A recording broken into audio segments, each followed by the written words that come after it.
Ang mga makina niyo po ba ay biglang sumisinsim po, dumadalang?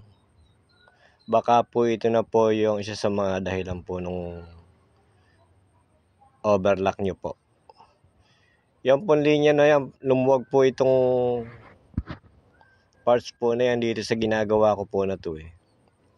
Baka po isa rin to sa nangyayari sa mga makina nyo.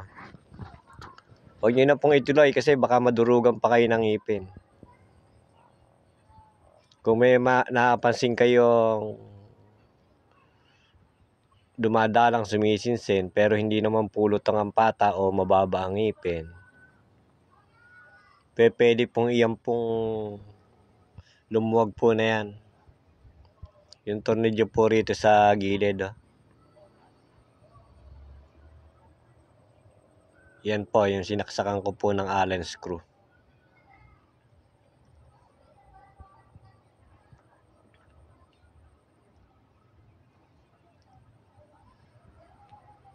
Ang tamang pag-set naman po niyan para higpitan, kakabit nyo po yung plate na yan.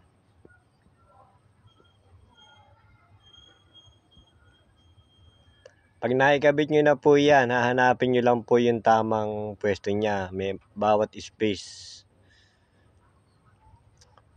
Dito sa unahan ng butas ng plate at saka doon sa likod ng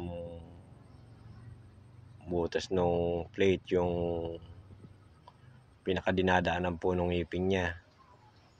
Hindi po siya kailangan po, hindi po siya nakasagko. Pagka po tukod yung ngipin doon sa dulo ng plate,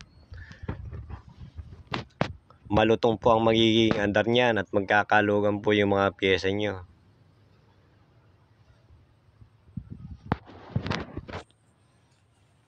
Hahanapin nyo po yung tamang pwesto po doon sa lumuwag po na yon.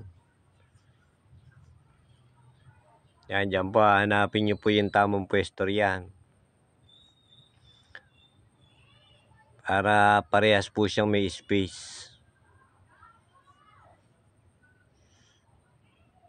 Kung ganyan po yung na-encounter nyo, check nyo po yan.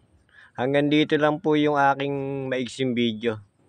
Binigyan ko lang po kayo ng tips para sa pangyayari na to. Para may idea kayo kung ba't nagkakaganon. Sige po, hanggang dito lang po at maraming salamat po.